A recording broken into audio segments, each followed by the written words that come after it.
ಮಧ್ಯದೊಳಗೆ ಉದಿಸಿರುವಂಥ ಅಮೃತಮಯ ಕಲಶ ಕಾವ್ಯಗಳ ಮೇಲೆ ರಾಜಮಂತ್ರಿ ಪಾಂಡೆಯವರು ಬರೆದಿರುವ ಬಾಲಬೋಧಿ ಟೀಕೆ ಸ್ವಾಧ್ಯಾಯ ನಡೆದದ್ದು ಇದೆ. ಬಂಧ ಅಧಿಕಾರದ 10ನೇ ಮಂಗಲ ಕಲಶವಿದೆ. ವಿಶ್ವಾದ್ವಿಭಕ್ತೋ ಪ್ರಭಾವಾತ್ ಆತ್ಮಾನಮಾತ್ಮಾ ವಿದಧಾತಿ ವಿಶ್ವಂ ಮೋಹೈಕತಂದೋದ್ಯವಸಾಯೇಷ ನಾಸ್ತಿ ಯೇಷಾಂ ಯತಯಶ್ಚೈವ. ಆ ಮಿಥ್ಯಾತ್ವ ಪರಿಣಾಮದ ಕಾರಣದಿಂದ ಆತ್ಮಾನಂ ವಿಶ್ವಂ ವಿದಧಾತಿ. ಆತ್ಮಾನಂ ಜೀವದ್ರವ್ಯವು ತನ್ನನ್ನು, ವಿಶ್ವಂ ವಿದಧಾತಿ ನಾನು ದೇವನಿದ್ದೇನೆ, ನಾನು ಮನುಷ್ಯನಿದ್ದೇನೆ, ನಾನು ಕ್ರೋಧಿ, ನಾನು ಮಾನಿ, ನಾನು ಸುಖಿ, ನಾನು ದುಃಖಿ ಎಂಬಿತ್ಯಾದಿ ನಾನಾ ರೂಪದಿಂದ ಅನುಭವಿಸುತ್ತಾನೆ. ಇಲ್ಲಿ ಸ್ವಲ್ಪ ಸ್ಪಷ್ಟೀಕರಣ ಅವಶ್ಯಕ ಇದೆ ಅನ್ನಿಸ್ತಿದೆ. ನಿನ್ನೇನು ಹೇಳಿದ್ದೇ ಇತ್ತು, ಟೀಕಾಕಾರರಲ್ಲಿ ಮತ್ತು ಗ್ರಂಥಕರ್ತೃ ಅಥವಾ ಶ್ಲೋಕಕರ್ತೃಗಳಲ್ಲಿ ಕಥನದ ಕ್ರಮ ಅಥವಾ ಕಥನದ ಶಬ್ದಗಳಲ್ಲಿ ವ್ಯತ್ಯಾಸ ಬಂತು. ಕ್ರಮ ಅಲ್ಲೇ ಪುರುಷಾರ್ಥ ಸಿದ್ಧಿ ಉಪಾಯದೊಳಗ. ಇಲ್ಲಿ ವ್ಯತ್ಯಾಸ ಏನಿದೆ ಅಂತಂದ್ರೆ ಆತ್ಮಾನಂ ವಿಶ್ವಂ ವಿದಧಾತಿ ಅಂಥೇಳಿ ಆಚಾರ್ಯ ಪ್ರಭು ಹೇಳಿದರು. ಅದರ ಅರ್ಥ ತನ್ನನ್ನು ವಿಶ್ವರೂಪದಿಂದ ಅನುಭವ ಮಾಡ್ತಾನೆ. ವಿಶ್ವರೂಪದಿಂದ ಅನುಭವ ಮಾಡ್ತಾನೆ ಅನ್ನೋ ಶಬ್ದದ ನಿನ್ನೆ ಸ್ಪಷ್ಟೀಕರಣ ಆಗದಿದ್ದರೆ, ಜೀವರೂಪದ್ದಂತೂ ಅನುಭವ ಮಾಡ್ತಾನ್ರಿ, ಅಂದ್ರೆ ಚೈತನ್ಯ ರೂಪದ. ಅದರಲ್ಲಿ ಏನೇನ ವಿಶ್ವದೊಳಗೆ ಏನು ಸ್ವತಂತ್ರ ದ್ರವ್ಯದವು ಬೇರೆ ಬೇರೆ ಅವು ಎಲ್ಲವುಗಳ ರೂಪದಿಂದ ತಾನೇ ತನ್ನನ್ನು ಅನುಭವ ಮಾಡ್ತಾನೆ. ಅನುಭವ ಮಾಡವಂತೂ ಅವನೇ ಅದನ್ರಿ, ಅನುಭವನ ಶಕ್ತಿ ಅವನದೇ ಇದೆ. ಆದ್ರೆ ಆ ಅನುಭವನ ಶಕ್ತಿಯ ಮೂಲಕನ ಅನುಭವ ಮಾಡ್ತಾನೋ ಅಂಥೇಳಿ ತನ್ನನ್ನು ಅನುಭವ ಮಾಡ್ತಾನೋ ಅಂಥೇಳಿ ಅನ್ನೋದು. ಎರಡನೇದಾಗಿ ದೇಹ ರೂಪ, ಮನುಷ್ಯ ರೂಪ, ಕ್ರೋಧಾದಿ ಪರಿಣಾಮಗಳ ರೂಪ. ಮೂರನೇದಾಗಿ ನಾನು ಇದನ್ನು ಅಲ್ಲಿ ತಗೊಂಡು ಹೋಗ್ತೇನೆ, ಅದನ್ನು ಇಲ್ಲಿ ತರ್ತೇನೆ, ನಾನು ಅಲ್ಲಿ ಹೋಗ್ತೇನೆ. ಜೀವ ನಿಜವಾಗಿ ಎಲ್ಲರೇ ಹೋಗ್ತಾನೆ ಅಂದರೆ ಕ್ಷೇತ್ರಾಂತರ, ದ್ರವ್ಯಾಂತರ, ಭಾವಾಂತರ ಎಲ್ಲ ಹೇಳಿದ್ದಾರೆ. ಅದರ ವಾಸ್ತವದಲ್ಲಿ ಪ್ರತಿಯೊಂದು ದ್ರವ್ಯ ತನ್ನ ಗುಣಪರ್ಯಾಯ ತನ್ನ ಪ್ರದೇಶವನ್ನು ಬಿಟ್ಟು ಎಲ್ಲೂ ಹೋಗುವುದಿಲ್ಲ. ಮಧ್ಯಲೋಕದಿಂದ ಊರ್ಧ್ವಲೋಕಕ್ಕೆ ಹೋಗ್ತಾನೆ.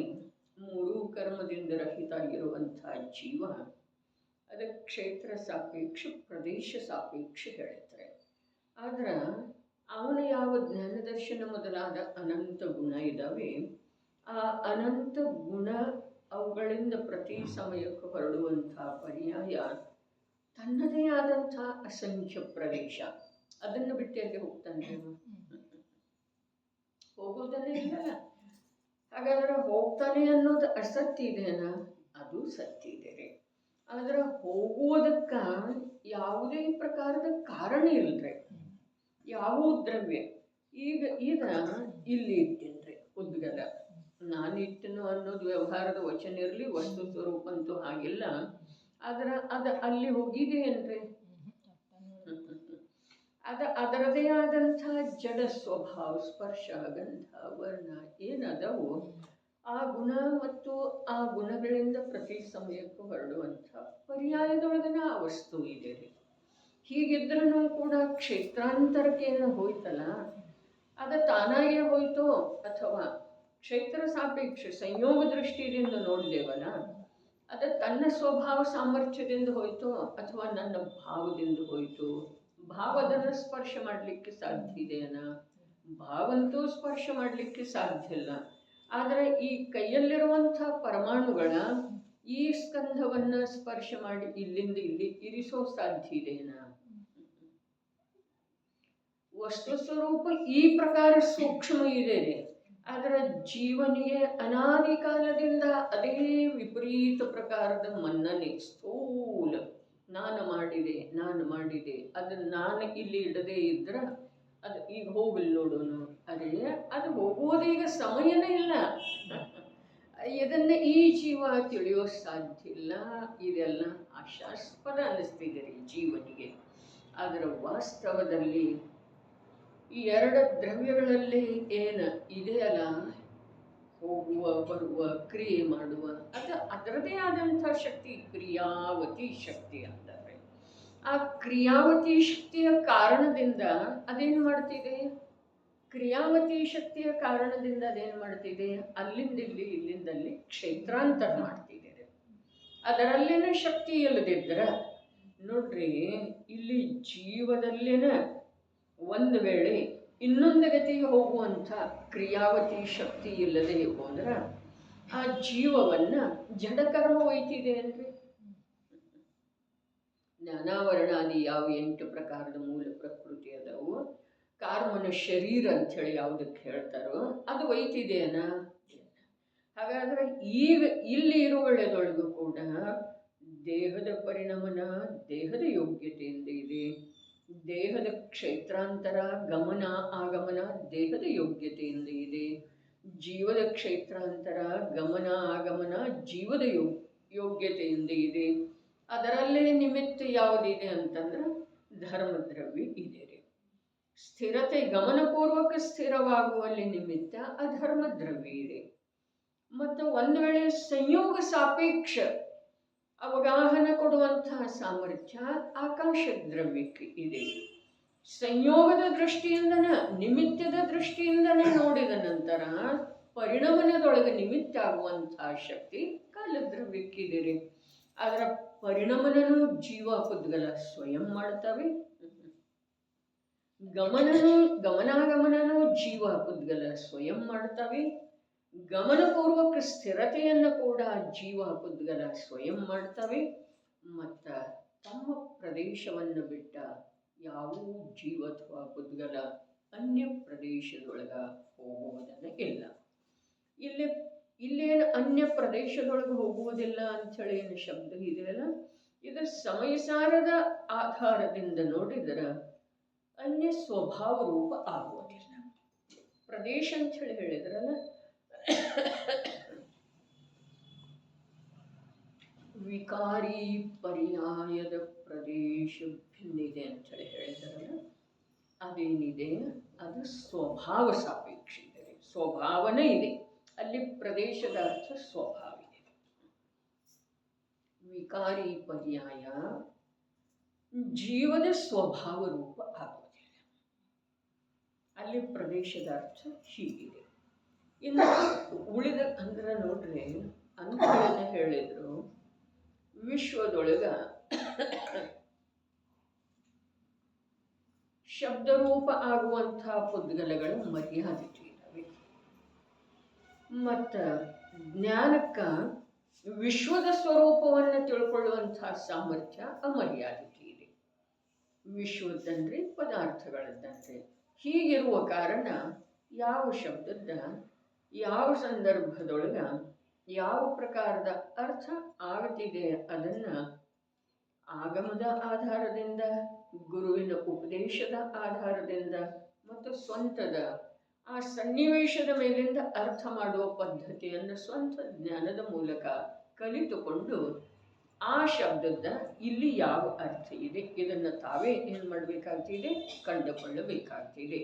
ಹಾಗಾದರೆ ಇಲ್ಲಿ ತನ್ನನ್ನು ತಾನು ವಿಶ್ವರೂಪ ಮಾಡ್ತಾನೆ ಅಂಥೇಳಿ ಏನು ಹೇಳಿದಾರಲ್ಲ, ವಿಶ್ವರೂಪದಿಂದ ಅನುಭವ ಮಾಡ್ತಾನೆ, ವಿವಿಧ ರೂಪದಿಂದ ಅನುಭವ ಮಾಡ್ತಾನೆ. ವಿಶ್ವರೂಪದಿಂದ ಅಂಥೇಳಿ ಹೇಳಿದ್ರೆ 6 ದ್ರವ್ಯಗಳ ರೂಪದ ಯಾವ ವಿಶ್ವ ಇದೆಯೋ ಆ ರೂಪದ ಆ 6 ದ್ರವ್ಯಗಳನ್ನು ತಿಳಿಯದೆ ತಾನೇ ಆ ರೂಪ ಅಂಥೇಳಿ ಅನುಭವ ಮಾಡ್ತಾನೆ. ತಾನು ಹೋಗುವ ಬರುವ ಮಾಡುವ ಅವಕಾಶ ಕೊಡುವ ಇನ್ನೊಬ್ಬರಿಗೆ ಸಹಾಯ ಮಾಡಿದೆ ಅನ್ನುವ, ಇನ್ನೊಬ್ಬರ ಕಾರ್ಯ ಮಾಡಿದೆ ಅನ್ನೋದು, ಇದರಲ್ಲೆಲ್ಲ ಕಾಲದ್ರವ್ಯ ನಿಮಿತ್ತ ಇದೆ. ಆ ವಸ್ತುವಿನ ಸ್ವಭಾವ ಸಾಮರ್ಥ್ಯದಿಂದ ಆದದ್ದು ಇದೆ. ಆದ್ರೂ ಈ ಜೀವ ಅದರ ಸ್ವಭಾವ ಸಾಮರ್ಥ್ಯದಿಂದ ಅದರಲ್ಲೇ ಆಗುವಂಥ ಕಾರ್ಯವನ್ನು, ಕಾಲದ ನಿಮಿತ್ತದಿಂದ ಆಗುವಂಥ ಕಾರ್ಯವನ್ನು ನನ್ನ ನಿಮಿತ್ತದಿಂದ ಆಯಿತು ಅಂಥೇಳಿ ಹೇಳೋದು ಕೂಡ ಅಪರಾಧ ಇದೆ. ನಿಮಿತ್ತನ ಒಂದು ವೇಳೆ ಬೇಕಾದ್ರೆ ಕಾಲದ್ರವ್ಯ ನಿಮಿತ್ತ ಇದೆ, ಜೀವ ನಿಮಿತ್ತ ಯಾವುದರಲ್ಲೇನೂ ಇಲ್ಲ. ಕಾರ್ಮಣ ವರ್ಗಣ ಕರ್ಮರೂಪ ಆಗ್ತಾವಲ್ಲ, ಅದರಲ್ಲೇ ನಿಮಿತ್ತ ಯಾರದರ್ರಿ ಜೀವದನೋ ಅಥವಾ ಜೀವದ ವಿಕಾರಿ ಭಾವದವರು. ಹಾಗಾದ್ರೆ ಪುಣ್ಯದ ಉದಯದಿಂದ ಲಾಭ ಆಗ್ತಿದೆ, ಪಾಪದ ಉದಯದಿಂದ ದುಃಖ ಆಗ್ತಿದೆ ಅನ್ನೋದೇನು ಕಥನ ಇದೆಯಲ್ಲ, ಅದರಲ್ಲಿ ಪುಣ್ಯ ಪಾಪದ ಉದಯ ಅಂಥೇಳಿ ಏನು ಹೇಳುವುದಿದೆ, ಅದು ಕೂಡ ನಿಜವಾಗಿ ವ್ಯವಹಾರ ಇದೆ. ಪಂಚಾಸ್ತಿಕಾಯದ ಅವಲೋಕನೆಯನ್ನು ನಾವು ಸ್ವಲ್ಪ ದೀರ್ಘವಾಗಿ ಅಥವಾ ತೀಕ್ಷ್ಣವಾಗಿ ಅಥವಾ ಪ್ರಯೋಜನದ ದೃಷ್ಟಿಯಿಂದ ಮಾಡೋದ ಅವಶ್ಯಕ ಇದೆ. ಇಷ್ಟಾದ ನಂತರ ಟೀಕಾಕಾರರ ಅದರ ಅರ್ಥ ಏನು ಮಾಡಿದ್ರು, ಜೀವದ್ರವ್ಯವು ಬಿಡಿಸಿ ಹೇಳಿದರು.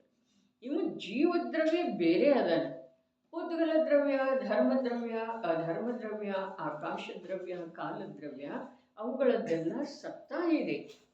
ಅವೆಲ್ಲ ತಮ್ಮಲ್ಲೇ ತಾವು ಅಥವಾ ಅವೆಲ್ಲ ಸತ್ವ ರೂಪದಿಂದ ಇರುವಂಥ ಆ ರೂಪಿ ಅಥವಾ ರೂಪಿ ದ್ರವ್ಯಗಳ ಅವುಗಳಲ್ಲೇ ಕಾರ್ಯ ಆಗ್ತಾ ಇರ್ತಿದೆ. ಆ ದ್ರವ್ಯನ ಬೇರೆ ಇದ್ದಾವೆ. ಹೀಗಿದ್ರೂ ಕೂಡ ಇವು ಒಂದು ಇಡೀ ವಿಶ್ವದ ಅಧಿಕಾರಿ ಆಗ್ಲಿಕ್ಕೆ ಹೊರಟಿದ್ದಾನೆ. ಆ ರೂಪದಿಂದ ತನ್ನನ್ನು ತಾನು ಅನುಭವ ಮಾಡ್ತಾ ಇದ್ದಾನೆ.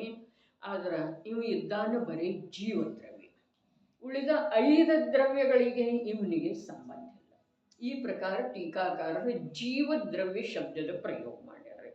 ಆತ್ಮ ಶಬ್ದದ ಅರ್ಥ ಟೀಕಾಕಾರರು ಏನು ಮಾಡಿದ್ರು, ಜೀವದ್ರವ್ಯ. ಜೀವದ್ರವ್ಯ ಯಾಕೆ ಮಾಡಿದ್ರು ಅಂತಂದ್ರೆ, ವಿಶ್ವದೊಳಗೆ 6 ಜಾತಿಯ ದ್ರವ್ಯ ಅದಾವ, ಅನಂತ ದ್ರವ್ಯ ಅದಾವ.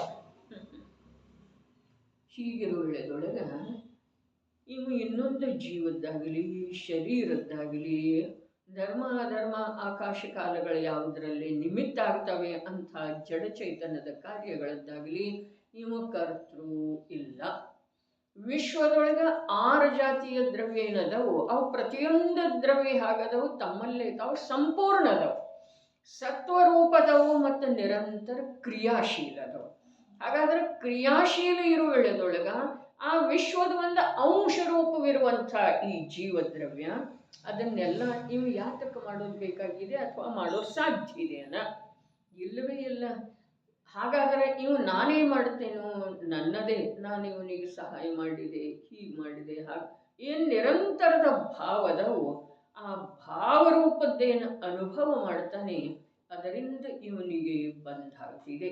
ನಿನ್ನೆ ಸಾರಾಂಶ ಏನು ಹೇಳಿದ್ದಿತ್ತು, ಜೀವ ವಿಶ್ವರೂಪದಿಂದ ತನ್ನ ಅನುಭವ ಏನು ಮಾಡ್ತಾನೋ ಅದ ಬಂಧ ಇದೆ. ಜೀವ ತನ್ನ ರೂಪದಿಂದ ತನ್ನ ಅನುಭವ ಮಾಡಿದ ಅಂತಂದ್ರೆ, ತನ್ನ ಅನುಭವ ಮಾಡಿದ, ತಾನು ಬರೇ ತನ್ನ ಅನುಭವ ಮಾಡೋದಿದೆ, ಅನ್ಯ ರೂಪದ ಅನುಭವ ಮಾಡೋದಿಲ್ಲ. ತನ್ನ ಅನುಭವ ಮಾಡಿದ ಅಂತಂದ್ರೆ ಅವನಿಗೆ ಬಂಧ ಆಗೋದೇ ಇಲ್ರಿ. ಬಂಧದ ಅಭಾವ ಮಾಡುವ ಸಲುವಾಗಿ ಯಾವ ತಪಶ್ಚರಣಾದಿಗಳ ಅವಶ್ಯಕತೆನೇ ಇಲ್ರಿ. ಹಾಗಾದ್ರೆ ಆಗಮದೊಳಗೆ ಇಷ್ಟೆಲ್ಲ ಹೇಳಿದಾರಲ್ಲ, ಅರೆ ಸಂಯಮದ ವ್ಯಾಖ್ಯಾ ಹೀಗೆ ಬರ್ತಿದೆ, ತಪದ ವ್ಯಾಖ್ಯಾ ಹೀಗೆ ಬರ್ತಿದೆ. ಸಮ ಅಂದ್ರೆ ಸಮ್ಯಕ್ತ್ವ, ಯಮ ಅಂತಂದ್ರೆ ಸ್ಥಿರ. ಸಮ್ಯಕ್ತ್ವದೊಳಗೆ ಸ್ಥಿರ ಇರೋದೇನಿದೆ ಇದು ಸಂಯಮ. ಆಗಮದೊಳಗೆ ವ್ಯಾಖ್ಯಾ ಬರ್ತಿದೆ.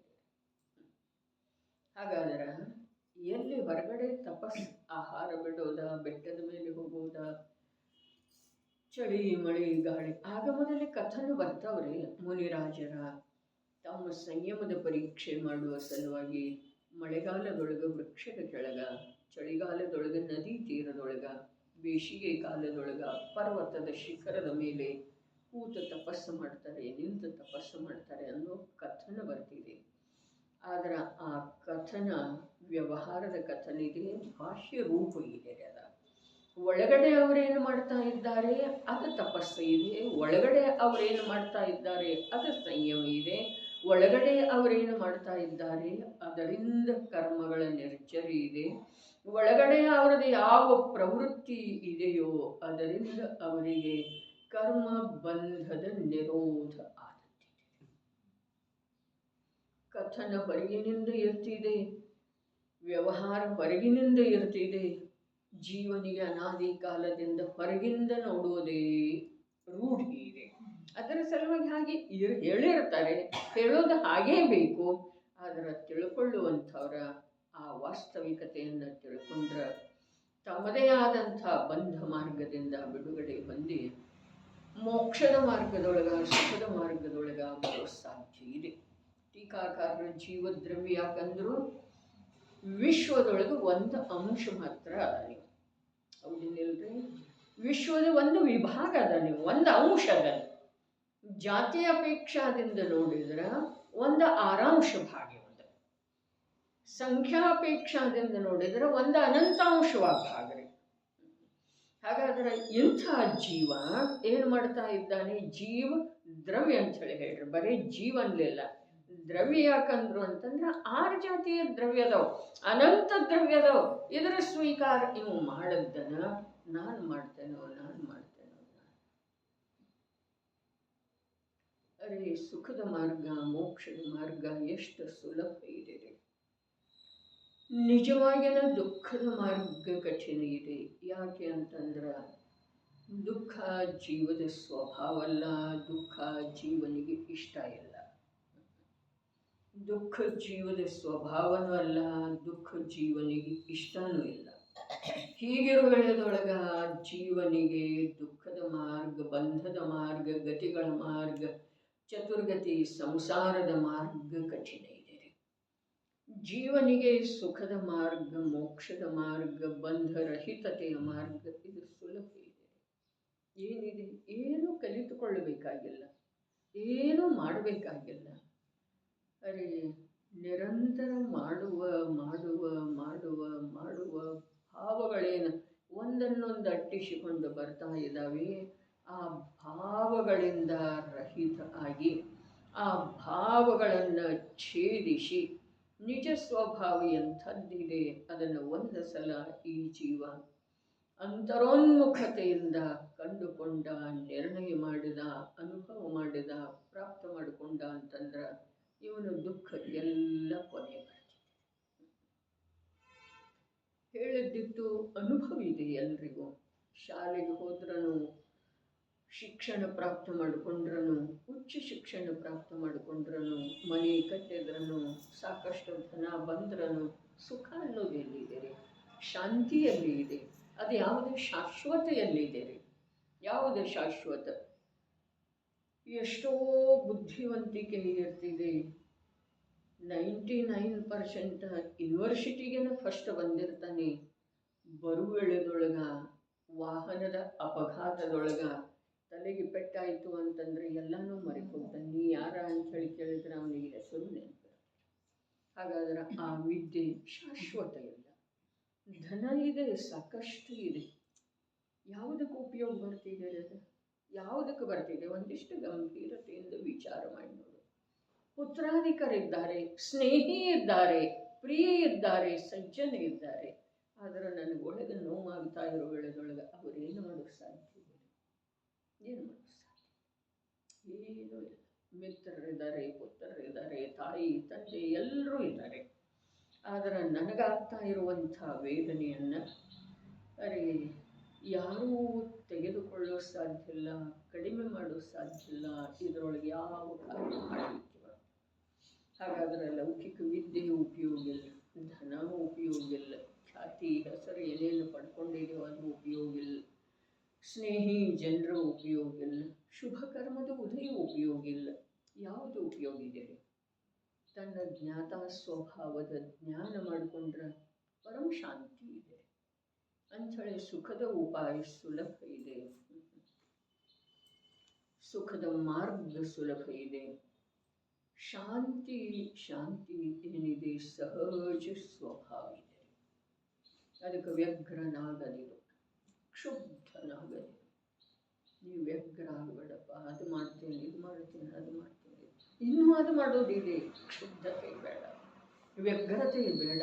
ನನಗೆ ಈ ಗ್ರಂಥ ಓದಿ ಮುಗಿಸೋದಿದೆ, ನನಗಿದರ ಅರ್ಥ ಮಾಡೋದಿದೆ, ನನಗದನ್ನು ಧವಲಾನು ಓದೋದಿದೆ, ಗುಮ್ಮಟ ಸಾರನ್ನು ಓದೋದಿದೆ. ಅದೇ ಗುಮ್ಮಟ ಮತ್ತು ಸಾರ. ಗುಮ್ಮಟ ಅಂತಂದ್ರೆ ಸುಂದರ, ಸುಂದರ ಸಾರಭೂತವಾದಂಥ, ಮೂರು ಲೋಕದೊಳಗೆ ಸಾರಭೂತ, ಮೂರು ಲೋಕದೊಳಗೆ ಸುಂದರ ಪೂರ್ವ ನಿಜಾತ್ಮ ಇದೆ. ಅವನನ್ನು ಬಿಟ್ಟು ಹೊರಗೆ ನೋಡುವುದೇನಿದೆ ಅದುವೇ ಅವನ ಸಲುವಾಗಿ ಪರಮ ಅಸುಂದರತೆ ಇದೆ. ಆ ಸಾರಭೂತ ಸತ್ವರೂಪ ವಸ್ತುವನ್ನ ಲಕ್ಷ್ಯಕ್ಕೆ ತಂದುಕೊಳ್ಳದೆ ಅದನ್ನು ಸತತ ತಿರೋಭೂತಗೊಳಿಸುವುದೇನಿದೆ ಇದುವೇ ಅಸಾರ ಇದೆ ಜೀವನದೊಳಗೆ. ಅಸಾರ ಕಾರ್ಯ ಯಾವುದರ ಇದೆ ಅಂತಂದ್ರೆ ಆ ಸಾರಭೂತ ಜ್ಞಾತಾ ಸ್ವಭಾವಿ ಚೈತನ್ಯ ಚಮತ್ಕಾರಿ ತತ್ವ ಅರೇನೆ ಯಾವುದನ್ನು ಸ್ಪರ್ಶ ಮಾಡದ್ದನ, ಯಾವುದರದೋ ಅವಲಂಬನೆ ತಗೊಳ್ಳದನ, ತನ್ನಲ್ಲೇ ತಾನು ಪರಿಪೂರ್ಣ ಸುಖಿ ಶಾಂತ ಪರಮ ತೃಪ್ತ ಸ್ವಭಾವಿ ಇದ್ದಾನೆ. ಇದೇನು ಸಾಮಾನ್ಯ ಚಮತ್ಕಾರ ಇದೆ? ಆದರೆ ಅವನನ್ನು ಮರೆತ ಅಥವಾ ಅವನನ್ನು ತಿಳಿದುಕೊಳ್ಳುವ ಭಾವ ತಿರೋಭೂತಾಗಿ ಹೋಗಿ ಯಾವುದರಲ್ಲಿ ಏನು ಇಲ್ಲವೋ ಅದನ್ನು ನಾನು ಅಂಥೇಳಿ ಅನುಭವ ಮಾಡುವುದೇನಿದೆ ಇದು ಬಂಧದ ಕಾರಣ. ಇದರಿಂದ ದುಃಖ ಆಗೋದಿದೆ ಯಾವಾಗ ವರ್ತಮಾನದಲ್ಲಿನೂ. ಮತ್ತು ಅದೇನು ಬಂಧ ಆಗಿದೆ ಅದು ಸ್ಥಿತಿ ಪೂರ್ಣ ಮಾಡಿ ಸಮಯಕ್ಕೇನು ಉದಯ ಬರ್ತಿದೆ ಆ ಉದಯದ ಕಾಲದಲ್ಲಿ ಕೂಡ ದುಃಖನೇ ಇದೆ.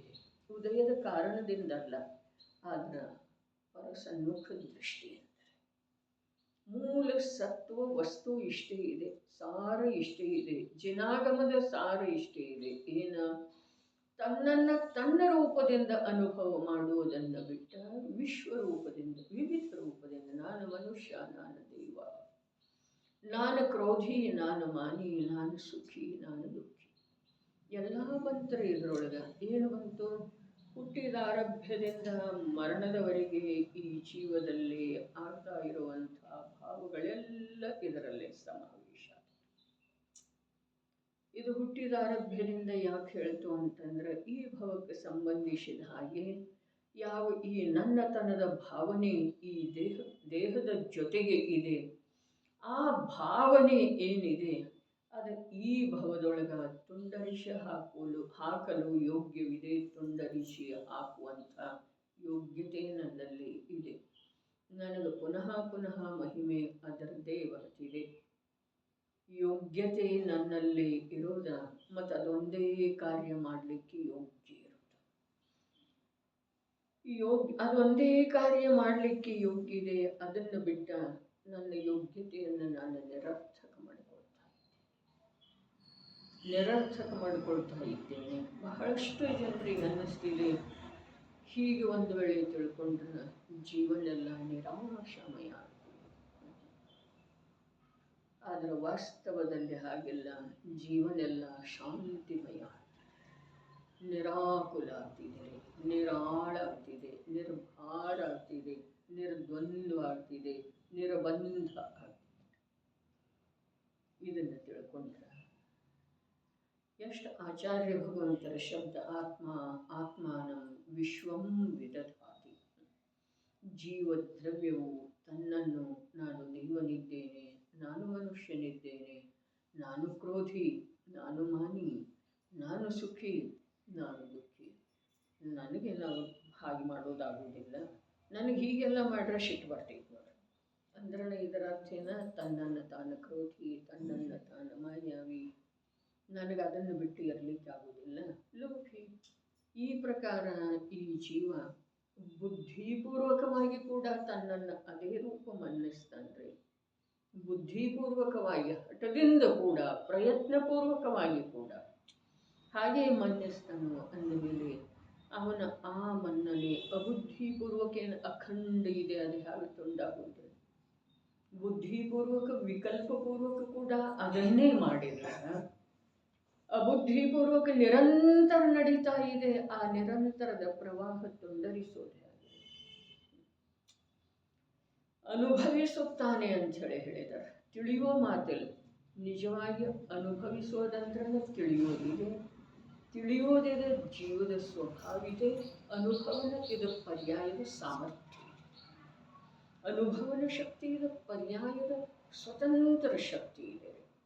ದ್ರವ್ಯದೊಳಗಿಲ್ಲದ ಗುಣದೊಳಗಿಲ್ಲ, ಅವು ತ್ರಿಕಾಲಿ ಇದ್ದಾವೆ, ಜ್ಞಾನ ತ್ರಿಕಾಲಿ ಇದೆ.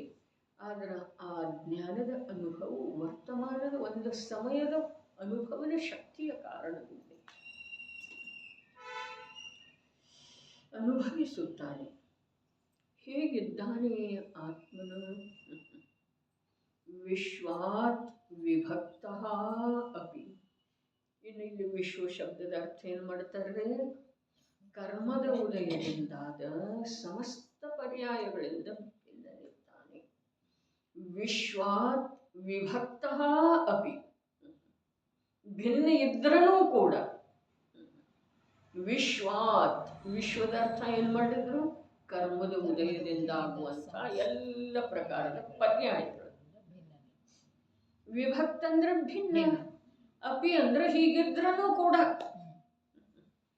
ವಿಶ್ವಾತ್, ವಿಶ್ವ ಕರ್ಮದ ಉದಯದಿಂದ ಆಗುವಂಥ ಯಾರೂ ಪರ್ಯಾಯ ತನ್ನ,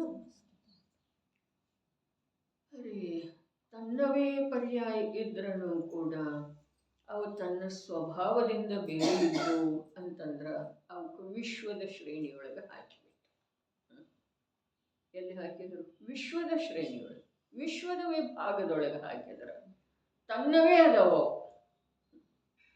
ನಾನು ಮನುಷ್ಯ ಇದ್ದೇನೆ ಅನ್ನೋದ, ನಾನು ಸುಖಿ ಇದ್ದೇನೆ ಅನ್ನೋದ, ನಾನು ದುಃಖಿ ಇದ್ದೇನೆ ಅನ್ನುವ ಅನುಭವ ಇದೆಯಲ್ಲ, ಆ ಅನುಭವ ಏನಿದೆ? ಕರ್ಮದ ಉದಯದಿಂದ ಆಗಿರುವಂಥ ಜೀವದ ಪರ್ಯಾಯ ಇದೆ. ಜೀವದ ಪರ್ಯಾಯ ಇದ್ರೂ ಕೂಡ ಕರ್ಮದ ಉದಯದಿಂದ ಆದದ್ದು ಇದೆ. ಕರ್ಮದ ಉದಯದಿಂದ ಆಗಿದ್ರೂ ಕೂಡ ಕರ್ಮ ಅದನ್ನು ಮಾಡಿಸಿಲ್ಲ. ಅದೇ ವಸ್ತುವಿನ ಸ್ವತಂತ್ರತೆ ಆಗಿದೆ. ಕರ್ಮದ ಉದಯದಿಂದ ಆಗಿದ್ರೂ ಕೂಡ ಕರ್ಮ ಅದನ್ನು ಮಾಡಿಸಿಲ್ಲ. ಜೀವದಲ್ಲೇ ಆಗಿದ್ರೂ ಅದು ಜೀವದ ಸ್ವಭಾವ ಅಲ್ಲ. ಇವೆಲ್ಲ ಅನುಭವ ರೂಪದ ಭಾವಗಳ ಯಾರು ಅದಾವ್ರಿ? ಜೀವದ್ದನ ಅದಾವ. ಜೀವದ್ದನ ಹೇಗದವು? ಜೀವ ಮಾಡಿದ್ರನ ಆಗ್ತಾವು. ಕರ್ಮ ಏನು ಒತ್ತಾಯ ಪೂರ್ವಕ ಮಾಡಿಸುವುದಿಲ್ಲ. ಸಂಯೋಗದ ಯಾವ ಪದಾರ್ಥ ಒತ್ತಾಯ ಪೂರ್ವಕ ಅಂಥ ಭಾವಗಳನ್ನು ಮಾಡಿಸುವುದೇ ಇಲ್ಲ. ತ್ರಿಲೋಕ ಪೂಜ್ಯ ಅರ್ಹಂತ ಪ್ರಭುವಿನ ಆ ಭವ್ಯವಾದಂಥ ಆಲಯ ಮಂದಿರಕ್ಕೆ ಹೋದ ನಂತರ ಶುಭ ಭಾವ ಜೀವ ಮಾಡ್ತಾನ ಎನ್ನ ಆ ಮಂದಿರ ಮಾಡಿಸ್ತಿದೆ. ಜೀವ ಮಾಡ್ತಾನೆ. ಹಾಗಾದ್ರೆ ಅಲ್ಲಿ ಹೋಗುವುದಕ್ಕೆ ಯಾವ ಉದಯ ರೂಪದ ಕರ್ಮ ಇದೆಯೋ ಆ ಕರ್ಮ ಮಾಡಿಸಿದೆಯನ್ನ? ಆ ಕರ್ಮನೂ ಮಾಡಿಸಿಲ್ಲ. ಆದ್ರೂ ಕೂಡ ಅದು ಕರ್ಮದ ಉದಯದಿಂದ ಸಂಯೋಗದ ನಿಮಿತ್ತದಿಂದ ಆಗಿರುವಂಥ ಭಾವ ಇದೆ. ಸಂಯೋಗ ಮತ್ತು ಕರ್ಮ ಇಲ್ಲಿ ಎರಡು ಯಾಕೆ ಹೇಳ್ತು? ಒಂದು ಪುಣ್ಯೋದಯ ಇದೆ, ಒಂದು ಆ ಪ್ರಕಾರದ ಸಂಯೋಗ, ಜಿನ ಮಂದಿರ ಮೊದಲಾದವುಗಳ ತೀರ್ಥಕ್ಷೇತ್ರ ಮೊದಲಾದವುಗಳದ್ದು ಸಂಯೋಗ ಆದದ್ದಿದೆ. ಅದು ಆ ಸಂಯೋಗನೂ ನಿಮಿತ್ತನೇ ಇದೆ, ಈ ಪುಣ್ಯದ ಉದಯನೂ ನಿಮಿತ್ತನೇ ಇದೆ. ಇದು ಅಂತರಂಗ ನಿಮಿತ್ತ ಇದೆ, ಅದು ಬಹಿರಂಗ ನಿಮಿತ್ತ ಇದೆ. ಆದರೆ ಶುಭ ಭಾವ ಜೀವದ ಆ ಸಮಯದ ಆ ಭಾವದ ಸ್ವಯಂ ಅದರ ಯೋಗ್ಯತೆಯ ಕಾರಣದಿಂದ ಶುಭ ಆಗಿದೆ ವಿನಃ ಆ ಮಂದಿರದಿಂದಾಗಲಿ ಪುಣ್ಯದ ಉದಯದಿಂದಾಗಲಿ ಆಗಿಲ್ಲ. ಪುಣ್ಯದ ಉದಯದಿಂದ ಆಗಿಲ್ಲ. ಆದರೂ ಜೀವದ್ದನ ಇದ್ರೂ ಕೂಡ ಅದು ಜೀವದ ಸ್ವಭಾವ ಅಲ್ಲ ಅಂತ ಮಾತಿದೆ. ಜೀವದ್ದನ ಇದ್ರೂ ಜೀವದ ಸ್ವಭಾವ ಅಲ್ಲ. ಪುಣ್ಯದ ಉದಯದಿಂದ ನಿಮಿತ್ತದ ಸಂಯೋಗದ ಕಾರಣದಿಂದ ಆಗಿದ್ರೂ ಆ ಸಂಯೋಗ ಈ ಜೀವದಲ್ಲಿ ಶುಭ ಭಾವ ಮಾಡಿಸಿಲ್ಲ. ಅರೆ ಈ ವಿಷಯಗಳನ್ನ ನಮಗ ಆಳವಾದಂಥ ಚಿಂತನ ಪೂರ್ವಕ ಸ್ಪಷ್ಟ ನಿರ್ಣಯ ಆಗಲಿಕ್ಕಿವೆ. ಕರ್ಮದ ಕಾರಣದಿಂದ ಆಗಿರುವಂಥ ಭಾವ, ಕರ್ಮದ ನಿಮಿತ್ತದಿಂದ ಆಗಿರುವಂಥ ಭಾವ, ಕರ್ಮದ ಉದಯದ ನಿಮಿತ್ತದಿಂದ ಆಗಿರುವಂಥ ಭಾವ ಅಂಥೇಳಿ ಎಲ್ಲಿ ಕಥನ ಬರ್ತಿದೆಯೋ ಅಲ್ಲಿ ಹೀಗೆ ತಿಳ್ಕೊಳ್ಳೋದ ಕರ್ಮದ ಉದಯ ಆ ಪ್ರಕಾರ ನನ್ನ ಭಾವವನ್ನು ಮಾಡಲಿಕ್ಕೆ ಸಾಧ್ಯ ಇಲ್ಲ, ಮಾಡಿಲ್ಲ. ಹಾಗಾದ್ರೆ ಕರ್ಮದ ಉದಯದಿಂದ ಆಗಿರುವಂತಹ ಭಾವ ಅಂಥೇಳಿ ಯಾಕೆ ಹೇಳಿದ್ರು? ಅವು ಜೀವದ ಸ್ವಭಾವ ಅಲ್ಲ, ಇದನ್ನು ತಿಳಿಸುವ ಸಲುವಾಗಿ ಹೇಳಿದ್ರು. ಒಂದು ಹೇಳಿದ್ರೆ ಒಂದು ತಿಳ್ಕೊಳ್ತಾನ್ರಿ ಜೀವ. ಕರ್ಮದ ಉದಯದ ಕಾರಣದಿಂದ ಆಗಿರುವಂತಹ ಭಾವ ಅಂಥೇಳಿ ಆಗಮದಲ್ಲೇ ಹೇಳಿದಾರಲ್ಲ, ಅದು ನಾನು ಮಾಡಿಲ್ಲ, ಅದು ಕರ್ಮದ ಕಾರಣದಿಂದ ಆಗಿದೆ ಅಂಥೇಳಿ ಈತ ನಿರಪರಾಧಿ ಆಗಿ ಉಳಿಲಿಕ್ಕೆ ಪ್ರಯತ್ನ ಮಾಡ್ತಾನೆ. ಅರ್ಥಾತ್ ಜಿನಾಗಮದ ಆ ಕಥನವನ್ನು ಸರಿಯಾಗಿ ತಿಳ್ಕೊಳ್ಳುವುದಿಲ್ಲ. ಹಾಗಾದರೆ ಕರ್ಮದ ಉದಯದಿಂದ ಜೀವದಲ್ಲಿ ಶುಭಾಶುಭ ಭಾವಗಳ ಆಗ್ತವೆ ಅನ್ನುವ ಕಥನದ ತಾತ್ಪರ್ಯ ಏನಿದೆ? ಉದಯದ ನಿಮಿತ್ತದಿಂದ ಆಗ್ತವೆ ಅಂಥೇಳಿ ಹೇಳುವುದರ ತಾತ್ಪರ್ಯ ಅವು ಜೀವದ ಸ್ವಭಾವ ಭಾವ ಅಲ್ಲ. ಇಷ್ಟಿದೆ ರೀ, ಜೀವದ ಸ್ವಭಾವ ಭಾವ ಅಲ್ಲ. ಇಷ್ಟು ಒಂದಿದ್ದರೆ ಎರಡನೇದು ಪಕ್ಷ ಏನಿದೆ ಅಂತಂದ್ರೆ ಕರ್ಮೇನ ಅದನ್ನು ಮಾಡಿಸಿಲ್ಲ. ಕರ್ಮ ಮಾಡಿಸಿಲ್ಲ, ಜೀವದಲ್ಲೇ ಯಾವ ಪ್ರಕಾರದ ಭಾವವನ್ನು ಕರ್ಮ ಮಾಡಿಸುವುದಿಲ್ಲ. ಅರೆ ಕರ್ಮದ ಮೂಲಕ ನಿಮಿತ್ತದ ಮೂಲಕ ಕಥನ ಇರುವುದರಿಂದ ಶುಭಾಶುಭ ಭಾವಗಳನ್ನಂತೂ ಕರ್ಮದ ಉದಯದ ನಿಮಿತ್ತದಿಂದ ಅದು ಅಂಥೇಳಿ ಹೇಳ್ತಾರೆ. ಶುದ್ಧ ಭಾವವನ್ನು ಕೂಡ ಕರ್ಮದ ಉಪಶಮದ ನಿಮಿತ್ತದಿಂದ ಅಂಥೇಳಿ ಹೇಳ್ತಾರೆ. ಇನ್ನೇನು ಮಾಡೋದ್ರಿ? ಅರೆ ಅಲ್ಲಿ ನಿಮಿತ್ತವನ್ನು ತೋರಿಸಿಕೊಟ್ಟಿದ್ದಾರೆ. ಜೀವದಲ್ಲಿ ಈ ಮೊದಲು ಇರಲಿಲ್ಲ, ಜೀವದ್ದೇ ಇದೆಪ್ಪ, ಆದರೆ ಈ ಮೊದಲು ಇರಲಿಲ್ಲ ಅಂಥೇಳಿ ಹೇಳುವ ಸಲುವಾಗಿ ಏನು ಹೇಳಿದ್ರು? ಕರ್ಮದ ಉಪಶಮದಿಂದಾಗಿದೆ. ಆದರೆ ಕಥನದ ತಾತ್ಪರ್ಯ ವಸ್ತುವಿನ ಸ್ವತಂತ್ರತೆಯನ್ನ ಹರಣ ಮಾಡುವುದು ಇಲ್ಲವೇ ಇಲ್ಲ. ಆದರೆ ಈ ಜೀವಕ್ಕ ವಸ್ತುವಿನ ಸ್ವತಂತ್ರತೆಯ ಜ್ಞಾನವೇ ಇಲ್ಲದೆ ಇರುವ ಕಾರಣ ನೀವು ಪ್ರತಿಯೊಂದರಲ್ಲಿ ಒಂದರಿಂದ ಒಂದು ಅಂತ ಹೇಳಿ ತಿಳ್ಕೊಳ್ತಾನ್ರಿ. ಅದರಿಂದ ಇದಾಯಿತು, ಇದರಿಂದ ಅದಾಯಿತು, ನಾನು ಮಾಡುವುದರಿಂದ ಆಯಿತು, ಅವರು ಮಾಡುವುದರಿಂದ ಆಯಿತು, ಅವರು ಹೇಳುವುದರಿಂದ ಆಯಿತು, ನಾನು ಹೇಳುವುದರಿಂದ ಆಯಿತು, ನಾನು ಕೊಡುವುದರಿಂದ ಆಯಿತು, ಅವರು ಕೊಡುವುದರಿಂದ ಆಯಿತು. ಎಲ್ಲ ಏನಿದೆ? ಎಲ್ಲ ಬದ್ಧ ಅಂಥೇಳಿ ಆತ್ಮ ತನ್ನನ್ನು ಏನು ಮಾಡ್ತಾನೋ ವಿಶ್ವಂ ವಿದಧಾತಿ ಅಂಥೇಳಿ ಹೇಳಿದರು. ಆದರೆ ಹೀಗೆ ಮಾಡುವಂಥ ಆತ್ಮ ಸ್ವಯಂ ಹೇಗಿದ್ದಾನೋ? ವಿಶ್ವಾತ್ ವಿಭಕ್ತ ಅಪಿ. ಅದರಿಂದ ಭಿನ್ನದಂದ್ರೆ ಭಿನ್ನ ಇದ್ರೂ ಕೂಡ ಯಾವುದರಿಂದ ಭಿನ್ನದನು? ದೇಹದಿಂದ, ಕರ್ಮದಿಂದ. ಯಾವುದರಿಂದ? ಕರ್ಮಜನಿತ ಪರ್ಯಾಯಗಳಿಂದಲೇ. ಅವನನ್ನ ಪರ್ಯಾಯ, ಅವನನ್ನ ಪರ್ಯಾಯ. ಅದ್ಭುತ ಮಾತಿದೆ. ಎಷ್ಟೇ ನಿಮಿತ್ತಗಳ ಸಮೂಹ ರೂಪದಿಂದ ರಾಶಿಯಾಗಿ ಇದ್ರೂ ಕೂಡ ನಿಮಿತ್ತದಿಂದ ನಿರಪೇಕ್ಷ ಪ್ರತಿಯೊಂದು ದ್ರವ್ಯದ ಕಾರ್ಯ ಆಯಾ ಸಮಯದ ಪರ್ಯಾಯದ ಯೋಗ್ಯತೆಯಿಂದ ತ್ರಿಕಾಲಿ ದ್ರವ್ಯ ಸ್ವಭಾವದೊಳಗೆ ಅಂಥದ್ದೊಂದು ಶಕ್ತಿ ಇರುವ ಕಾರಣ ಆಗ್ತಾ ಇರ್ತದೆ ಕಾರ್ಯ. ತ್ರಿಕಾಲಿ ದ್ರವ್ಯದೊಳಗೆ ಅಂಥದ್ದೊಂದು ಶಕ್ತಿ ಇದೆ. ಎಂಥದ್ದ? ಸಮಯಕ್ಕೆ ಕಾರ್ಯರೂಪ ಆಗುವಂಥದ್ದು. ಆದರೆ ಸಮಯಕ್ಕೆ ಕಾರ್ಯರೂಪ ಆಗುವಂಥದ್ದು ತ್ರಿಕಾಲಿ ಶಕ್ತಿ ಇದ್ರೂ ಕೂಡ ಸಮಯದ ಕಾರ್ಯ ಏನಿದೆ ಅದು ಸ್ವತಂತ್ರ. ಇದು ವಸ್ತುವಿನ ಸ್ವರೂಪ. ಇಂಥ ಯಾವ ಸೂಕ್ಷ್ಮವಾದಂಥ ಅರೂಪಿ ತತ್ವ, ಚಿನ್ಮಾತ್ರ ತತ್ವ, ಅನಂತ ಗುಣಸ್ವರೂಪಿ ತತ್ವ, ನಿರಂತರ ಪರ್ಯಾಯ ರೂಪದಿಂದ ಪ್ರಕಟ ಆಗ್ತಾ ಇರುವಂಥ ತತ್ವ, ಆ ತತ್ವವನ್ನು ಎಷ್ಟು ವಿಧದಿಂದ, ಎಷ್ಟು ಸೂಕ್ಷ್ಮವಾಗಿ, ಎಷ್ಟು ವಿಸ್ತಾರವಾಗಿ, ಎಷ್ಟು ಸ್ಪಷ್ಟವಾಗಿ ತಿಳ್ಕೊಳ್ಳಬಹುದಾಗಿದೆ. ಎಷ್ಟು ಸ್ಪಷ್ಟವಾಗಿ ತಿಳ್ಕೊಳ್ತೇವೆಯೋ ಅಷ್ಟು ನಮಗೆ ಸ್ವತಂತ್ರತೆಯ ನಿರ್ಣಯ ಆಗ್ತಿದೆ. ಸ್ವತಂತ್ರತೆಯ ನಿರ್ಣಯ ಎಷ್ಟಾಗ್ತಿದೆಯೋ ಅಷ್ಟು ಪರದಿಂದ ವಿಮುಖತೆ ತಾನಾಗೇನೆ ಆಗ್ತಿದೆ.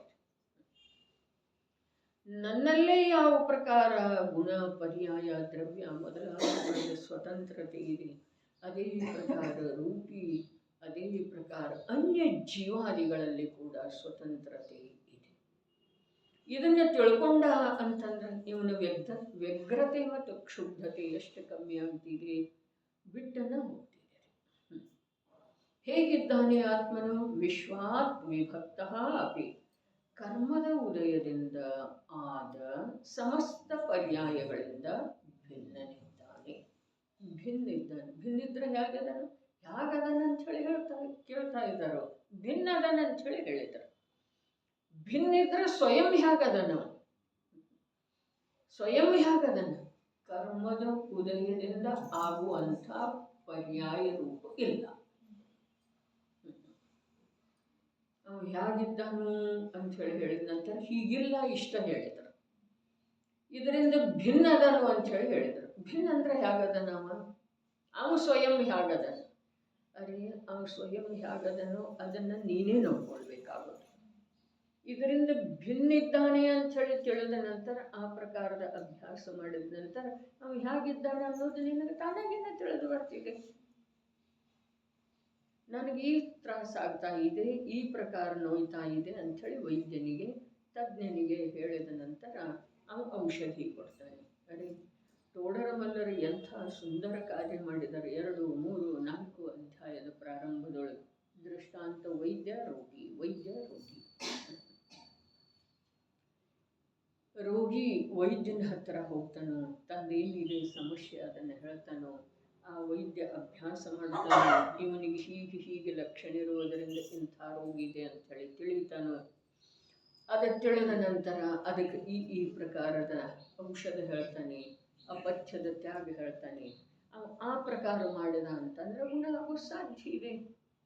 ಆದ್ರೆ ಇವ ಕೇಳ್ತಾನೂ ಸರಿ, ಅದನ್ನೆಲ್ಲ ತಿಳ್ಕೊಳ್ತಾನೂ ಸರಿ, ಆದರೆ ಮಾಡುವುದನ್ನೇ ಇಲ್ಲಲ್ಲ. ಇವ ಭವರೋಗಿ ಸರ್ವಜ್ಞ ಪ್ರಭು ಅಥವಾ ಭೀತರಾಗಿ ಸಂತ ರೂಪದ ವೈದ್ಯರ ಹತ್ರ ಹೋದ ನಂತರ ಅವರು ಹೇಳ್ತಾರೆ, ಈ ಪ್ರಕಾರದ ಮಿಥ್ಯಾತ್ವ ವಿಪರೀತ ಮನ್ನಣೆ, ನಿನ್ನನ್ನು ನಿನ್ನ ಸ್ವರೂಪದಿಂದ ನೀನು ತಿಳಿತಾ ಇಲ್ಲ. ಕರ್ಮದ ಉದಯದಿಂದ ಆಗಿರುವಂಥ ಪರ್ಯಾಯಗಳ ರೂಪದಿಂದ ನೀನು ನಿನ್ನನ್ನು ಅನುಭವ ಮಾಡ್ತಾ ಇದ್ದಿ. ಹಾಗಾದ್ರೆ ಆ ಪರ್ಯಾಯಗಳ ನಿನ್ನಿಂದ ಭಿನ್ನ ಇದ್ದಾವೆ, ಅಥವಾ ಆ ಪರ್ಯಾಯಗಳಿಂದ ಭಿನ್ನ ನಿನ್ನ ಸ್ವಭಾವ ಇದೆ. ಹೀಗೆ ಹೇಳಿದ ನಂತರ ಆ ಪ್ರಕಾರದ ಅಭ್ಯಾಸ ಮಾಡಬೇಕ್ರಿ. ಮಾಡಿದ ನಂತರ ಹಾಗಾದರೆ ಈಗ ನನಗೆ ಆರಾಮಾಗಿದೆಯನ ಅಂಥೇಳಿ ಕೇಳಲಿಕ್ಕೆ ಯಾರೂ ಹೋಗೋದಿಲ್ಲರಿ. ಯಾವೂ ಹೋಗಿ ಅವ್ರ ಹತ್ರ ತನಗೇನು ನೋವಿದೆ, ಬಾಧೆ ಇದೆ ಹೇಳ್ತಾನೆ. ಅವ್ರು ಹೇಳಿದ ಪ್ರಕಾರ ಉಪಾಯ ಮಾಡಿದ ಅಂತಂದ್ರೆ ಈಗ ನನಗೆ ಆರಾಮಾಗಿದೆ ಅಂಥೇಳಿ ಹೇಳುವ ಸಲುವಾಗಿ ಮತ್ತೇನು ಅಪಾಯಿಂಟ್ಮೆಂಟನ್ನು ತಗೊಳ್ಳೋದಿಲ್ಲ, ಮತ್ತು ಆಗಿದೆಯೇನ ಅಂಥೇಳಿ ಕೇಳುವ ಪ್ರಶ್ನೆನೂ ಇಲ್ಲ. ಯಾಕೆ ಅಂತಂದ್ರೆ ಆರಾಮಾಗಿರುವುದಕ್ಕೆ ತನ್ನ ಅನುಭೂತಿನ ಪರ್ಯಾಪ್ತ ಇದೆ. ಮತ್ತು ನೋಡ್ರಿ, ಆರಾಮಾಗಿರುವುದಕ್ಕೆ ತನ್ನ ಅನುಭೂತಿ ಪರ್ಯಾಪ್ತ ಇದೆ. ಆದರೆ ಆರಾಮ ತಪ್ಪಿರುವುದಕ್ಕೆ ಉಪಾಯ ಜ್ಞಾನಿ ಗುರುಗಳಿಂದನೇ ಬೇಕು. ತನ್ನ ಮನುಷ್ಯಗೆ ಬಂದ ಹಾಗೆ ಉಪಾಯ ಮಾಡಿದ ಅಂತಂದ್ರೆ ಅದ ಏನು ಹೇಳಿದ್ರು, ವಿಶ್ವಾತ್ ವಿಭಕ್ತ ಅಪಿ ಕರ್ಮದ ಉದಯದಿಂದಾದ ಸಮಸ್ತ ಪರ್ಯಾಯಗಳಿಂದ ಭಿನ್ನನಿದ್ದಾನೆ. ಹೀಗೆ ಇದ್ದರೂ ಭಾವಾರ್ಥವು ಹೀಗಿದೆ. ಮಿಥ್ಯಾದೃಷ್ಟಿ ಜೀವನು ಪರ್ಯಾಯದಲ್ಲಿ ರತ ಇದ್ದಾನೆ. ಭಿನ್ನ ಇದ್ರೂ ಕೂಡ ಅಲ್ಲಿ ಆ ಪರ್ಯಾಯದೊಳಗೆ ರತ ಇದ್ದಾನೆ. ರಥ ಅಂತಂದ್ರೆ ನಿಮಗ್ನ ಇದ್ದಾನೆ, ಮುಳುಗಿ ಹೋಗಿದ್ದಾನೆ, ಅದರ ಮಯ ಆಗಿದ್ದಾನೆ, ಅದರದೇ ಅನುಭವ. ಅದನ್ನು ಬಿಟ್ಟು ಅವನು ಬೇರೆ ಏನು ಅವನಿಗೆ ತೋಚುತ್ತಾ ಇಲ್ಲ. ಮಿಥ್ಯಾದೃಷ್ಟಿ ಜೀವನು ಪರ್ಯಾಯದಲ್ಲಿ ರಥನಿದ್ದಾನೆ. ಈ ರಥನಿದ್ದಾನೆ ಅನ್ನುವ ಶಬ್ದ ಇದೆಯಲ್ಲ, ನಿಜವಾಗಿ ಇದರದ ಅರ್ಥ ಜ್ಞಾನಕ್ಕೆ ವೇದ್ಯ ಆಗಬೇಕ್ರಿ. ರಥನಿದ್ದಾನೆ, ಇವನಿಗೆ ರುಚಿ ಇದೆ, ಪ್ರೀತಿ ಇದೆ, ಪ್ರೀತಿಪೂರ್ವಕ ನಿಮಗ್ನತನಗಳಿದೆ. ಪ್ರೀತಿಪೂರ್ವಕ, ಅತ್ಯಂತ ಅಪನತ್ವದ ಪೂರ್ವಕ. ಹರೇ ಪರ್ಯಾಯದಿಂದ ಭಿನ್ನ ಇರುವೆಳೆದೊಳಗೂ ಕೂಡ ಅತ್ಯಂತ ಪ್ರೀತಿಪೂರ್ವಕ ಅದರೊಳಗೂ ಒಂದಾಗಿದ್ದಾನೆ. ಭಿನ್ನ ಇದ್ರೂ ಕೂಡ ಅದರಲ್ಲೇ ಒಂದಾಗಿದ್ದಾನೆ ಅನ್ನಲಿಲ್ಲ. ರಥನಿದ್ದಾನೆ, ಪ್ರೀತಿಪೂರ್ವಕ, ಆಸಕ್ತಿ ಇದೆ, ಅನುರಾಗ ಇದೆ, ರಥ ಪ್ರಿಯ ಇದೆ. ಹಾಗೇ ನಿಮಗ್ನ ಆಗ್ತಿದ್ದ ಅಂತಂದ್ರೆ ಬಿಟ್ಟುಕೊಡೋದು ಒಂದಿಷ್ಟು ಸುಲಭ ಇರ್ತಾರೆ. ಆದರೆ ಪ್ರೀತಿಪೂರ್ವಕ ನಿಮಗ್ನದನಲ್ಲ, ಅದರಲ್ಲೇ ಮುಳುಗಿ ಹೋಗಿದಾನಲ್ಲ, ಇವನಿಗೆ ಪ್ರೀತಿ, ಅರೆ ದುಃಖದ ಪ್ರೀತಿ ಇದೆ, ಸಂಯೋಗದ ಪ್ರೀತಿ ಇದೆ. ನಿನ್ನೆ ಪುರುಷಾರ್ಥ ಸಿದ್ಧಿ ಉಪಾಯದೊಳಗೆ ಬಂತಲ್ಲ, ಜಗತ್ತಿನ ಜನರ ಸಮೂಹದೊಳಗ ಹಿತ ಮನ್ನಿಸ್ತಾರೆ. ಈ ಸಮುದಾಯದೊಳಗೆ ಜನ ಸಮುದಾಯ ಹಿತರೂ ಮನಸ್ತಿದೆ. ಹಾಗಾದ್ರೆ ಧರ್ಮದ ಮಾತ ಈ ಲೌಕಿಕ ಜನರ ಮನ್ನಣೆ, ಅಭಿರುಚಿ, ಪ್ರವೃತ್ತಿ ಏನಿದೆಯೋ ಅದರಿಂದ ತನ್ನ ವಿರುದ್ಧ ಇದೆ. ಹಾಗಾದ್ರೆ ಈ ಲೌಕಿಕದ ರೀತಿಯೊಳಗನ ಇದ್ದುಕೊಂಡ ಇವನಿಗೆ ಧರ್ಮ ತಿಳಿದು ಬರುವುದಾಗಲಿ, ಧರ್ಮದ ಉಪಲಬ್ಧಿ ಆಗುವುದಾಗಲಿ ಸಂಭವವಿಲ್ಲ. ನ್ಯಾಯ ಇದೆ ನೋಡ್ರಿ. ವಿರುದ್ಧ ಇದ್ದ ಕಾರಣ ಇದನ್ನು ಮಾಡ್ತಾ ಹೇಗೆ ತಿಳಿಯೋದ? ರಥನಿದ್ದಾನೆ, ಯಾವುದರೊಳಗಿಲ್ಲ? ಪಾಪದೊಳಗೂ ರಥ ಅದನ್ನು, ಪುಣ್ಯದೊಳಗೂ ರಥ. ರಥನಿದ್ದಾನೆ, ರಥ. ಅದಕ್ಕೆ ಇನ್ನೊಂದು ಶಬ್ದನ ಹೇಳೋ ಸಾಧ್ಯ ಇಲ್ರಿ. ಅದೇನು ರಥ ಶಬ್ದ ಇದೆಯಲ್ಲ, ಎಷ್ಟೋ ಬೇರೆ ಬೇರೆ ರೂಪದಿಂದ ಪ್ರೀತಿಪೂರ್ವಕ, ಏಕತ್ವಪೂರ್ವಕ, ಆನಂದದಿಂದ, ಆಸಕ್ತಿಯಿಂದ ಏನೇ ಹೇಳಿದ್ರೂ ಆ ರಥ ಶಬ್ದದೊಳಗಿನ ಭಾವ ಇದೆಯಲ್ಲ, ಆ ಭಾವ ಅನ್ಯ ಶಬ್ದದೊಳಗೆ ಬರುವುದಿಲ್ಲ. ಅಂಥದೇ ಅರ್ಥ ಕೊಡ್ತೀವಿ. ಈ ಮಾತು ಸತ್ಯ ರೀ. ಅಂಜಳನ 9 ಲೋಕಶಾಹಿಗಳಲ್ಲಿ ರತಿ ಅರತಿ ಹೇಳಿದಾರಲ್ಲ, ಅವು ಅದರದೇ ಆದಂಥ ಅರ್ಥ, ಅದರದೇ ಆದಂಥ ಅರ್ಥದ ಆಳ, ಅದರದೇ ಆದಂಥ ಅರ್ಥದ ವಿಸ್ತಾರ ನಮಗೆ ಜ್ಞಾನಕ್ಕೆ ಬೋಧ ಆಗಬೇಕು, ವೇದ್ಯ ಆಗಬೇಕು, ಬೋಧ ಆಗಬೇಕು. ರಥನಿದ್ದಾನೆ. ಹೀಗಿದ್ದರೂ ಯಾಗಿದ್ದರೂ ಅವೆಲ್ಲವುಗಳಿಂದ ಭಿನ್ನನಿದ್ದಾನೆ. ವಾಕ್ಯ ಮೋಕ್ಷದ ಭಿನ್ನನಿದ್ದರೂ ಅಂಥೇಳಿ ಹೇಳಲಿಲ್ಲ. ಇದು ಟೀಕಾಕಾರರ ಮಹತ್ವ ಇದೆ ರೀ. ಅಲ್ಲಿ ವಿಶ್ವಾತ್ ವಿಭಕ್ತಂ ಅಪಿ ಅಂಥೇಳಿ ಹೇಳಿದರು. ಇಲ್ಲಿ ಭಿನ್ನನಿದ್ದರೂ ಇಷ್ಟ ಆಗುತ್ತಿತ್ತು ಅದ, ಅದರ ಭಿನ್ನನಿದ್ದಾನೆ ಅಂಥೇಳಿ ಮುಗಿಸ್ಬಿಟ್ರು. ಹೀಗಿದ್ದರೂ ಅಂಥೇಳಿ ಮತ್ತು ಹೊಸದ ಆರಂಭ. ಸುಖ ಸ್ವರೂಪಿ ಇದ್ದಾನೆ, ಶಾಂತ ಸ್ವರೂಪಿ ಇದ್ದಾನೆ. ಹೀಗಿದ್ದರೂ ಕೂಡ ಅಶಾಂತಿಯನ್ನ ಬರಮಾಡಿಕೊಳ್ತಾ ಇದ್ದಾನೆ, ಅಶಾಂತಿಯೊಳಗ ಧುಮುಕ್ತಾ ಇದ್ದಾನೆ. ರಥ ಶಬ್ದಕ್ಕೆ ಏನೇನು ಅರ್ಥ ಹೇಳೋದ್ರೆ, ಅಶಾಂತಿಯೊಳಗ ಆನಂದದಿಂದ ಒಂದಾಗಿ ಹೋಗ್ತಾ ಇದ್ದಾನೆ, ಅಶಾಂತಿಯೊಳಗ ಪ್ರಯತ್ನಪೂರ್ವಕ ಇಳಿದು ಹೋಗ್ತಾ ಇದ್ದಾನೆ. ಮುಳುಗಿ ಹೋಗಿದ್ದಾನೆ, ಅದು ಹೋಗಿದ್ದಾನೆ ಹಳೆ ಮಾತಲ್ರಿ, ಭೂತಕಾಲದ್ದಲ್ಲ. ಹೋಗ್ತಾ ಇದ್ದಾನೆ, ಪ್ರತಿ ಸಮಯಕ್ಕೆ ಹೋಗ್ತಾ ಇದ್ದಾನೆ, ಮುಳುಗ್ತಾ ಇದ್ದಾನೆ. ಅರೆ ಮುಳುಗ್ತಾ ಇದ್ದಾನೆ ಅನ್ನೋದಕ್ಕಿಂತ ಧುಮುಕ್ತಾ ಇದ್ದಾನೆ, ಅದರಲ್ಲಿ ಧುಮುಕ್ತಾ ಇದ್ದಾನೆ, ಜಿಗಿತಾ ಇದ್ದಾನೆ. ಮೇಲಿನಿಂದ ಜಿಗಿದ ನಂತರ ಬಾವಿಯೊಳಗ ಈಜುವಂಥ ಪುರುಷ ಮೇಲಿನಿಂದ ಜಿಗಿದ ನಂತರ ಒಮ್ಮೆಲೆ ಒಳಗೆ ಹೋಗ್ತಾನ ಅಥವಾ ಇಲ್ರಿ? ನೀರಿನ ಮೇಲೆ ತೇಲಾಡ್ತಾನ್ರಿ, ಒಳಗೆ ಹೋಗ್ತಾನ್ರಿ, ಆಮೇಲೆ ಮೇಲೆ ಬರ್ತಾನೆ. ಅವ ಎಷ್ಟು ಮೇಲಿಂದ ಜಿಗಿತಾನೋ ಅಷ್ಟು ಒಳಗೆ ಹೋಗ್ತಾನ್ರಿ. ಅದೇ ಪ್ರಕಾರ ಇವ ಭಿನ್ನ ಇದ್ರನು ಕೂಡ, ಅರೆ ಅಸ್ಪೃಷ್ಟ ಇದ್ರನು ಕೂಡ, ಜ್ಞಾತ ಮಾತ್ರ ಇದ್ರನು ಕೂಡ ಅದರೊಳಗ ಕರ್ತೃವಾಗಿ, ಸ್ವಾಮಿಯಾಗಿ, ಅಪನತ್ವ, ಮಮತ್ವ ಎಲ್ಲವನ್ನು ಭಾರ ತಗೊಂಡು ಧುಮುಕ್ತಾ ಇದ್ದಾರೆ. ಕಠಿಣ ಭಾಳ ಮಾತಿದ್ದಾರೆ. ರತಿ ರಥ, ರತಿ ರಥ. ರಥ ಏನಿದೆ ಇದ ಪ್ರವಾಹ ರೂಪದಿಂದ ಅಖಂಡ ಇದೆ ರೀ. ರತಿ ಏನಿದೆ ಅದು ಒಂದು ಸಮಯದ ನವೀನ ಇದೆ ರೀ. ರತಿ ಅರತಿ ಅಲ್ಲಿ ವಿರುದ್ಧ ಇದೆ ರೀ, ಇಲ್ಲಿ ಇಲ್ಲ. ಇಲ್ಲಿ ರಥ ಅರಥನಾಗುತ್ತಾನೆ, ಇಲ್ವೇ ಇಲ್ಲಿ ಎಲ್ಲೂ ಶಬ್ದ ಇಲ್ರಿ. ರತಿ ಅಂದ್ರೆ ಇವನಲ್ಲಿ ಪ್ರವಾಹ ರೂಪದಿಂದ ಅಖಂಡ, ಯಾರೂ ಕಲಿಸಿಕೊಡದನ್ನ ಅಲ್ಲೇ ಧುಮುಕ್ತಾ ಇದ್ದಾನೆ. ಎಲ್ಲಿ ಎಲ್ಲಿ ಕರ್ಮದ ಉದಯದಿಂದ ಆಗಿರುವಂಥ ಪರ್ಯಾಯದಲ್ಲಿ ರಥ ಇದ್ದಾನೆ. ರಥ ಅಂತಂದ್ರೆ ಏನ? ಹೊಸದಲ್ಲ, ಅದು ನಡೆದದ್ದನೇ ಇದೆ, ಅದೇ ರೂಢಿ ಇದೆ, ಅದೇ ಅಭ್ಯಾಸ ಇದೆ. ಏನ? ಆ ಹೊಂಡದೊಳಗೆ ಧುಮುಕೋದು, ಪರ್ಯಾಯವೆಂಬ ಹೊಂಡದೊಳಗ, ಕ್ಷಣಿಕತೆ ಎಂಬ ಹೊಂಡದೊಳಗ, ಪರಾಧೀನತೆ ಎಂಬ ಹೊಂಡದೊಳಗ, ಅಶಾಂತಿ ಎಂಬ ಹೊಂಡದೊಳಗ, ದುಃಖವೆಂಬ ಹೊಂಡದೊಳಗ ನಿರಂತರ ಏನ ಧುಮುಕ್ತಾ ಇದ್ದಾನೆ ಪ್ರತಿ ಸಮಯ. ಅರೆ ಇದು ಮನುಷ್ಯನ ಮಾತು ಇದೆ, ಇದು ಸಂಜ್ಞೆಯ ಮಾತು ಇದೆ. ಅಲ್ಲಂತೂ ಜ್ಞಾನ ಇರುವುದಿಲ್ಲರಿ, ಎಲ್ಲಿ ಅಸಂಜ್ಞೆಯವರೆಗೆ ಜ್ಞಾನ ಇರುವುದಿಲ್ಲ. ಆದರೆ ಇದು ಸಂಜ್ಞೆಯ ಮಾತು. ರತನಿದ್ದಾನೆ, ರತನಿದ್ದಾನೆ, ರೂಢಿ ಅನುಸಾರ.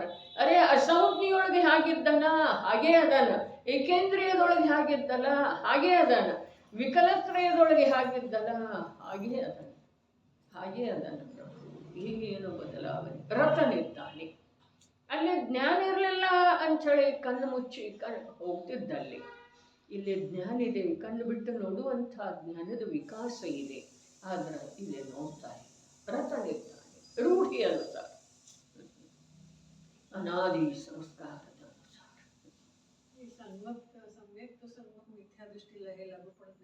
ಕಾಯ ಹಾ ಇಲ್ರಿ, ಮಿಥ್ಯಾದೃಷ್ಟಿ ಅಂತ ಹೇಳಿದಾರಲ್ಲ, ಮಿಥ್ಯಾದೃಷ್ಟಿ ಜೀವನು ಭಾವಾರ್ಥ. ಪರ್ಯಾಯದಲ್ಲಿ ರತನಿದ್ದಾನೆ, ರತನಿದ್ದಾನೆ. ಆದುದರಿಂದ ಪರ್ಯಾಯವನ್ನು ತನ್ನ ರೂಪವಾಗಿ ಅನುಭವಿಸುತ್ತಾನೆ. ಎಷ್ಟು ಪರ್ಯಾಯಪ್ಪ! ಹಿಂದಿನ ಮುಂದಿನೂ ಕೂಡ. ನಾಳೆ ಏನು ಮಾಡೋದಿದೆ ಅದರ ಅನುಭವ ಮಾಡ್ತೀವೋ ಅಥವಾ ಇಲ್ರಿ? ಮಾಡ್ತೇವೆ. ನಾಳೆ ಹೀಗಾಗ್ತಿದೆ ಅಂತ ಹೇಳಿ ಬರೀ ತಿಳಿತೀವ್ರಿ, ಅದರ ಅನುಭವ ಮಾಡ್ತೇವೆ. ಆ ಬಿಟ್ಟು ಹೋಗಿದೆ ನಿನ್ನೆ ಮೊನ್ನೆ ಅದರದ ಅನುಭವ ಮಾಡ್ತೇವೇನಲ್ಲ. ಯಾವುದು ಇಲ್ಲ ಅದರ ಅನುಭವ ನಾವು ಮಾಡ್ತೇವೆ ಅಂದಮೇಲೆ ನಮ್ಮಲ್ಲಿ ಶಕ್ತಿ ಇದೆ ಏನಿಲ್ಲ, ಯಾವುದಿಲ್ಲ ಅದನ್ನ ಬರೀ ತಿಳಿಯುವಂಥ ಸ್ವಭಾವ ನಮ್ದು ಇದೆ ಅಂಥೇಳಿ ವಿಶ್ವಾಸ ಮಾಡಬಹುದೇನಿಲ್ಲ. ಸರ್ವಜ್ಞ ಪ್ರಭು 3 ಲೋಕ 3 ಕಾಲವನ್ನು ತಿಳಿತಾರೆ ಅಂತಂದ್ರೆ ಅಲ್ಲಿ ಸಂದೇಹ ವ್ಯಕ್ತಪಡಿಸ್ತೇವೆ. ಅರೆ ಯಾವುದಿಲ್ಲ ಅದನ್ನು ಹೇಗೆ ತಿಳಿತಾರೆ? ಹಾಗಾದ್ರೆ ಯಾವುದಿಲ್ಲ ಅದನ್ನು ಹೇಗೆ ನೀನು ಕಲ್ಪನೆಯೊಳಗೆ ಸೃಷ್ಟಿಸಿಕೊಂಡು ಅನುಭವ ಮಾಡ್ತೀವಿ? ಅದು ವಾಸ್ತವದಲ್ಲಿ ಇದೆ ಇಲ್ಲ ಗೊತ್ತಿಲ್ಲ, ಆದ್ರೆ ನಿನ್ನ ಕಲ್ಪನೆಯೊಳಗೆ ಇದೆಯಲ್ಲ. ನಾಳೆ ಇಲ್ಲಿಂದ ಇಲ್ಲಿ ಹೋಗೋದು, ಇಲ್ಲಿಂದ ಇಲ್ಲಿ ಹೋಗೋದು, ಇದು ಉಟ್ಕೊಳ್ಳೋದು, ಇದು ತಗೊಳ್ಳೋದು, ಇದೆಲ್ಲ ನಮ್ದು ಅನುಭವದೊಳಗೆ ಬರ್ತಿದೆ ಇಲ್ರಿ? ಆದುದರಿಂದ ಪರ್ಯಾಯವನ್ನು ತನ್ನ ರೂಪವಾಗಿ ಅನುಭವಿಸುತ್ತಾನೆ. ಇಂಥ ಮಿಥ್ಯಾತ್ವ ಭಾವವು ಬಿಟ್ಟು ಹೋದ ಮೇಲೆ ನಿಜವಾಗಿ ಜ್ಞಾನಿಯೂ ಇದ್ದಾನೆ ಮತ್ತು ನಿಜವಾದ ಆಚರಣೆಯೂ ಇದೆ. ಜ್ಞಾನಿ ಆಗಬೇಕಾದ್ರೆ ಕರ್ಮನಾಶ ಆಗಬೇಕಾಗಿಲ್ಲ. ಜ್ಞಾನಿ ಆಗಬೇಕಾದ್ರೆ ಆಚಾರ್ಯರು ಏನೇನು ಹೇಳಿದಾರೆ ಅದನ್ನೆಲ್ಲ ಕಂಠಸ್ಥ ಮಾಡಬೇಕಾಗಿಲ್ಲ, ಕಲಿತುಕೊಳ್ಳಬೇಕಾಗಿಲ್ಲ. ಒಳ್ಳೆಯ ಆಚರಣೆಯ ಸಲುವಾಗಿ ಏನಾದರೂ ಬಿಡೋದಾ, ಏನಾದರೂ ಹಿಡಿಯೋದಾ? ಇಲ್ಲ. ಅವನು ಜ್ಞಾನಿನೂ ಇದ್ದಾನ, ಒಳ್ಳೆಯ ಆಚರಣೆನೂ. ಏನು ಹೇಳಿದ ಅವನಿಗೆ ಹೊಸದಾಗಿ ಏನು ಮಾಡಬೇಕಾಗಿಲ್ಲ. ಆದರೆ ಯಾವುದನ್ನು ವ್ಯರ್ಥವಾಗಿ ಅನಾದಿ ಅಭ್ಯಾಸದಿಂದ ಮಾಡ್ತಾ ಇದ್ದಾನೋ ಅಷ್ಟು ಬಿಟ್ಟರೆ ಸಾಕು. ಬಿಟ್ಟರೆ ಸಾಕು. ಬಿಟ್ಟರೆ ಏನದನೋ ಅವನು ಜ್ಞಾನಿನ ಅದ, ಬಿಟ್ಟರೆ ಏನದನೋ ಅವನು ಸುಖಿನ ಅದ, ಬಿಟ್ಟರೆ ಹೇಗದನೋ ಅವನು ಬಂಧರಹಿತನ ಅದ. ಈ ಪ್ರಕಾರ ಬಂಧ ಅಧಿಕಾರದ 10ನೇ ಕಲಶ ಪೂರ್ಣ.